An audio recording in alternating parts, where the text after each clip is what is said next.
Alright guys, it's me the Tycoon coming back to you with another review, and this is of Predator, Killer of Killers. So let's get into it, and I am so excited to get into this one. I've been looking forward to this for such a long time, and yeah, this didn't disappoint.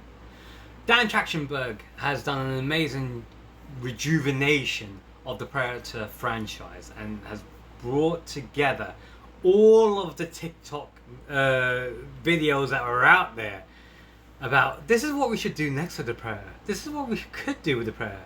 Why not do this with the Predator? He definitely watched all those ideas that people were putting out there on TikTok in terms of the videos and decided, you know what, I can't do it in this way. I can't film it all, it'll cost too much, but I will do the ideas because some of these ideas are really cool. Let's put it in an animated format and bring it all together. And he did. So we'll start off with the shield, going on to the sword, and ending up with the bullet. This movie, I thought it was a TV series, but when I watched it, it's a movie. It's out on Disney Plus, on Hulu, whichever platform you're watching this on. Watch it. It's an anthology of 3 separate stories set in different times. As you can tell, even with the way how they set up, the titles sets up which era you're looking at. Whether it's the Viking era, feudal Japan, or World War II. And every era has a different Predator with different weapons doing different things, except they always still retain the cloaking element. And it leads to a all-out battle after all 3 stories have been told. It brings everyone together with some really cool Easter eggs at the end of Killer of Killers. You see the Yautja Prime world, and you see what it's all about, and you're enjoying it. Every element of this you're enjoying. They even have, as one of the voice characters, Michael Biehn, Kyle Reese, or Hicks from Alien. Kyle Reese from the original Terminator, or Hicks from Aliens. So now he's with the Bill Paxton element of actors, or Lance Henriksen element of actors who have been in all 3 major franchises that got killed off. So yeah, well done. They brought it all together. The first episode is set during the Viking era, and it's a revenge story. And it doesn't quite go according to plan because the Predator intervenes at the end of it. At the end of the brutal takeover. And this is the thing, the way how they've done the animation, they use the Unreal 5 engine. And the animation, when you start watching it, it seems like stop-start animation. But when you actually watch it and you get involved and invested in the characters and their motivations while watching the Predators in the background and seeing it from their sort of perspective, you really think the animation just brings it all together. It's actually the one good thing about the animation is that it's used in such a beautiful way that can highlight everything and bring it all in one and give you that sense of you're there. You're really enjoying this. It's just done so beautifully well. The second episode is set in feudal Japan. You have the samurai versus the ninja, and again it's a great backstory that starts things off.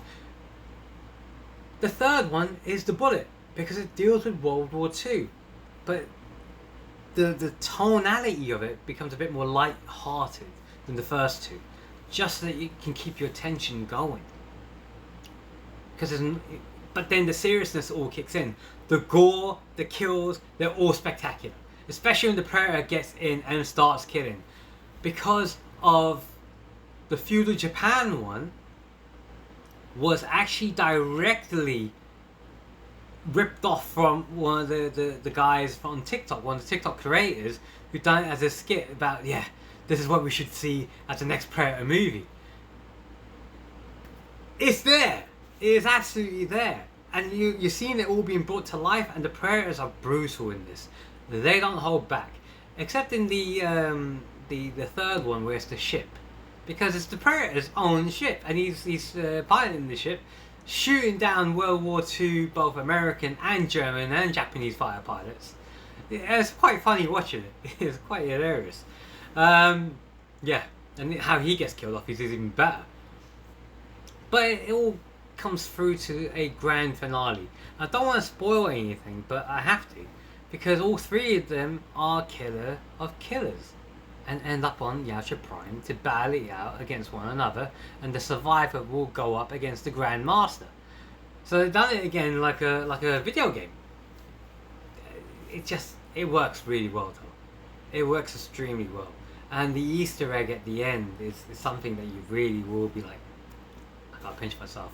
I see what Dan Trachtenberg is actually doing with this franchise. I can't wait for Predator Badlands. He's expanded the lore of the Predator series, the way that Shane Black should have done but didn't do. He actually messed it up for comedies and stuff like that, and it didn't work. This has been what was needed. Keep the serious element of the Predator in, put it in the different time periods, and show that the Predator has come back multiple times. And it's not just the same Predator, it's different Predators. This is brilliant. That's all I can say. And if you haven't seen it yet, it's an hour and a half long. It's not going to take up too much of your time out of your day compared to some of the other movies which are out there, or some of the other TV series where you start and think, oh god, this is terrible. Watch it, make sure you enjoy it, give that thumbs up wherever you see it, because this is something that really needs to be out there more. It's a throwback. It's a throwback to how movies should be done, where it's written in a way where you've got the hero arc, you've got insurmountable odds, and somehow they find ways of winning. You know, and it doesn't matter whether it's a man, woman, it doesn't matter if it's black, white, Latino, Oriental, Asian, South Asian. It doesn't matter. You know, a hero is a hero. This is, I can't wait for Predator Badlands now, I really can't. This is exciting times indeed. And on that note, guys, whichever platform you're watching this on, wherever it is, give me a like, give me a follow, give me a subscribe, let me know what you thought in the comments. And if you guys don't know how to do that, then you'll need to go back to school. So says the Tycoon.